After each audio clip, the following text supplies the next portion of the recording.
this episode of the Engaging Marketeer, I'm going to be talking about something that I'm sure you've already heard about, because when I get something exciting, I just go on about it forever and ever.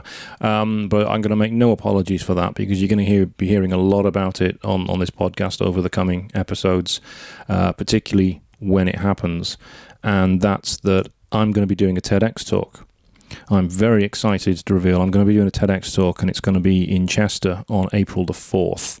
And just this last week, I went to the University of Chester for a TEDx exploratory day and coaching session, where for the first time I found some of the other speakers who are going to be doing the talk on the day.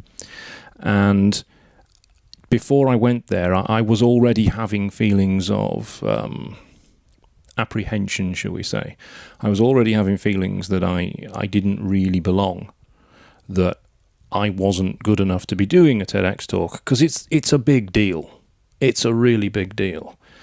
And when I got there and I heard what some of the other speakers were doing and the talks they were about and the impact they were going to have, it really didn't help. I felt even worse.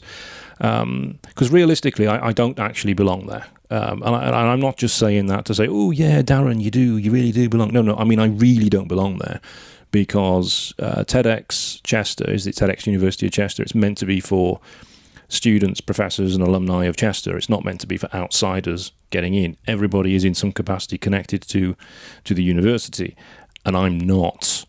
I've just managed to kind of wangle my way in, because I heard they were doing it. I was doing stuff with the university. I thought, I've got to get in on this. So I've kind of slid in through the back door, if you like. So I don't technically belong there. But I was also having worries that I don't belong there, because I don't think my talk is going to have the kind of impact that some of these other guys are going to be doing. I was sat next to one of the guys on the day, and he is from Chester Zoo, but he's also an associate professor or visiting professor of Chester University as well. So he goes in and talks about stuff that he does with animals and conservation and stuff, and he's doing a talk on how 1 million species have gone extinct, and it's like that's huge. That is absolutely huge. And he's going to be talking about what we can do to redress that balance and to help species stop going extinct, the small things that we can change. And I think that's not really helping me, that's not helping me. That's not making me feel like I belong there anymore, because it's far worse now. But I realise that my talk is on social media cyberbullying, and that is an impactful subject, and there are people that have had real, meaningful impacts on their lives as a result of cyberbullying. So I'm not dismissing what I'm talking about in the slightest. It's just my experience with it hasn't been anywhere near as bad as a lot of people's have. So I'm worried about my own, say, value of giving this talk. Do I belong there? Am I capable of doing this? Is there somebody who could be better suited to be doing this? Somebody who is better qualified to be doing this than me? Because all I've really done is help out my son who was bullied and find the person behind it in under an hour, which I realise as I say that's pretty impressive. But it's not a huge, world-changing, impactful thing. But the good thing is, as we were going through all the different things that you need to be doing on a TEDx talk, the different ways of presenting, the different ways of telling a story, which was hugely valuable. I loved every second of that, because I love the whole concept of storytelling and engaging from a stage, and I'm really, really looking forward to it. But as we were going through that, I kind of found the meaning that I was looking for in the story. I found my big idea, if you like, my takeaway, what I want people to go away with, the power I want to be giving them. And it's essentially how, if you are somebody who is a victim of bullying, that you're not at fault. You are not in any way helpless. And that you can actually take that experience, no matter how harrowing, no matter how bad it has been, that you can take that and reclaim that power and turn it into a positive and use it for good, which is exactly what I did. So I am feeling a lot more positive now about the talk I'm going to be doing and what I'm going to be sharing and the story I'm going to be sharing from the stage. And I've kind of got it all down now. I'm 90% there. If somebody said to me, hey, Darren, we've moved it forward. We need you to do the TEDx talk tomorrow. I'd be down with that. I'd be cool with that. I could do it.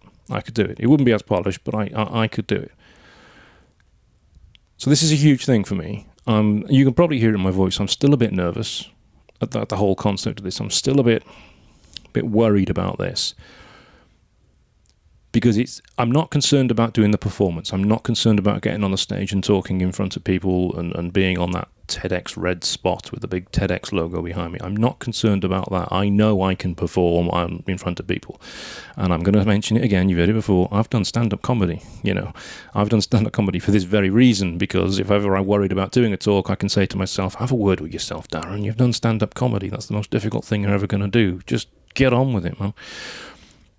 But I am worried that I need to make an impact on people. I need people to listen to this and go, wow, I'm going to change something. That's what I need to do. That's the thing I need to achieve. And time will tell how that happens. Time will tell. So I'm doing the talk on April the 4th. It's at the University of Chester. I don't know what time of day it's going to be or what the running order is going to be yet. And it's going to be filmed and it's going to be shared on the TEDx website. And it's going to go into the TEDx app or TED app as well, apparently. So this is a huge thing for me, and I'm really, really excited. So anyone listening to this who gets a chance, please, after April 4th, once it goes live, apparently it can take about 12 weeks to go live on the website. Once it goes live, please have a watch of the video. Let me know what you think. I'd really, really appreciate it. Share the video as well when it goes live. I would really, really appreciate that, because I am very excited about this, and it's going to be huge. And anyone else that wants to follow me, wants to follow this podcast, subscribe to this podcast, leave me a review. Please leave me a review. I crave your attention. I need your attention. Don't just stop listening to this podcast and not review me. Come on, give me a 5-star review and tell me how awesome I am. I need it because I'm weak. I'm weak.